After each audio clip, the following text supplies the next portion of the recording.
ये जो इंडिया है ना, यहाँ पर शिरडी के साईं बाबा को लाखों लोग पूजते हैं। लेकिन क्या साईं बाबा एक हिंदू साधु थे या मुस्लिम फकीर?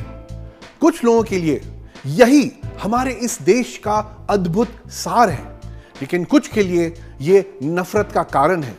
साउथ दिल्ली के एक बिजनेसमैन पदम पनवर के लिए और गाजियाबाद के एक मंदिर के प्रमुख पुजारी नरसिंहानंद सरस्वती के लिए साईं बाबा एक मुस्लिम, एक जिहादी, एक पाखंडी साधु थे।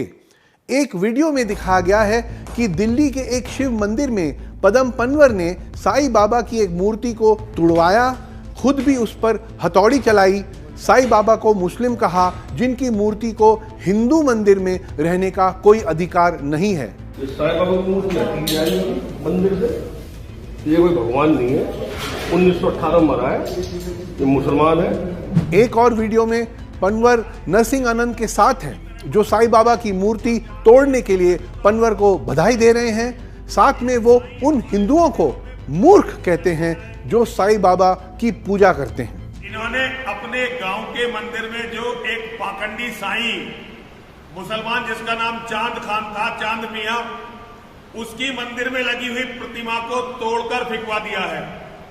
मैं इनका बहुत बहुत धन्यवाद देता हूं, बहुत बहुत साधुवाद देता हूं। अगर मेरा बस चले ना तो इस साईं जैसे जिहादियों को अपने मंदिर में आने ना दूं, लेकिन लोग जो मूर्ख हैं वो इसकी मूर्तियां लगा के पूज रहे हैं। मूर्ख? तो फिर नरसिंहानंद हमारे प्रधानमंत्री से क्या कहेंगे? अक्टूबर 2018 में हिंदुओं के पवित्र दिन दशहरा के अवसर पर प्राइम मिनिस्टर मोदी शिरडी में थे।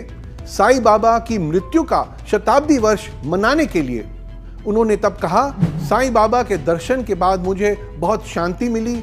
उनकी आस्था का संदेश पूरे मानवता को प्रेरित करता है। आज साईं बाबा का मंत्र सबका मालिक एक दुनिया के लिए बहुत महत्वपूर्ण है। ये जो इंडिया है ना, यहाँ पर असली मूर्खता क्या है जानते हैं? आज सत्ता में बैठे लोग नरसिंहानंद जैसे लोगों को बर्दाश्त कर रहे हैं, बढ़ावा भी दे रहे हैं। ऐसे लोग जो एक के बाद एक नफरती भाषण देते रहते हैं, और चाहे वो यूपी सरकार हो या केंद्रीय सरकार हो या पुलिस, कोई भी इन पे कार्रवाई नहीं करता। लेकिन वापस साईं बाबा पर आते हैं और समझते हैं कि नरसिंहानंद उनसे इतनी नफरत करते क्यों हैं। ये फकीर जिनको लाखों लोग, दोनों हिंदू और मुस्लिम, पूजते हैं, नरसिंहानंद जैसे कट्टरपंथियों को उनसे इतनी तकलीफ क्यों है? इसके लिए साईं बाबा के जीवन को देखना होगा। अच्छा, एक बात जान लीजिए, दो किताबें जिन्हें साईं बाबा की जिंदगी पर सबसे विश्वसनीय माना जाता है, दोनों को ही हिंदुओं ने लिखा है। श्री साई सच्चरित्र, जिसे 1922 में हेमंत पंत नाम के उनके एक भक्त ने मराठी में लिखा था, और लाइफ ऑफ साईं बाबा, जिसे चेन्नई के एक श्रद्धालु श्री नरसिम्हा स्वामी ने लिखा था। तो पता चलता है कि साईं बाबा ने अपने एक करीबी भक्त महलसापति को बताया था कि वो महाराष्ट्र के परवानी तालुका के पथरी गांव के एक ब्राह्मण परिवार में पैदा हुए थे, जिसके मुताबिक उन्हें हिंदू होना चाहिए। लेकिन फिर उन्होंने महलसापति को यह भी बताया कि वो जब सिर्फ 5 साल के थे तो उनके माता पिता ने उन्हें एक मुस्लिम फकीर को सौंप दिया था, तो इस वजह से वो शायद मुस्लिम हुए। लेकिन फिर 4-5 सालों के बाद उस मुस्लिम फकीर की मौत हो गई, जिसके बाद युवा साईं की परवरिश गोपाल राव देशमुख नामक एक वरिष्ठ सरकारी अधिकारी ने की।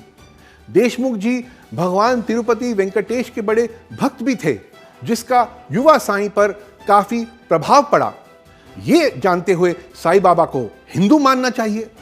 लेकिन फिर जब एक सन्यासी के रूप में साईं बाबा शिरडी आए, तो उन्होंने एक कफनी और कपड़े की टोपी पहनना शुरू किया, जो अक्सर मुस्लिम फकीर पहना करते हैं। इसके अलावा वो एक पुरानी टूटी मस्जिद में रहने लगे। इन बातों से तो वो थोड़े मुसलमान लगते हैं। लेकिन फिर साईं बाबा ने उस मस्जिद को जो नाम दिया वो है द्वारका माई, एक बिल्कुल ही हिंदू नाम। तो अब आप बताइए, हिंदू या मुसलमान? साईं बाबा को कैसे परिभाषित किया जाए? नरसिंहानंद जैसे नफरत फैलाने वालों के लिए साईं बाबा दोनों नहीं हो सकते। उनका जीवन, उनकी शिक्षा, अनेक धर्मों से उन्हें पूजने वाले इंडिया के समग्र संस्कृति का प्रतीक हैं, जो नरसिंह आनंद की सोच से बिल्कुल विपरीत है। नरसिंह आनंद के इंडिया में विविधता की कोई जगह नहीं है। उनकी सोच उन्हें एक ऐसे संत को स्वीकारने ही नहीं देती जिनके हिंदू और मुस्लिम दोनों ही भक्त हों। एक ऐसा संत जो मुस्लिम फकीर की तरह दिखता हो, लेकिन जिसके पूरे देश, पूरी दुनिया में सैकड़ों साईं बाबा मंदिर बने हुए हों।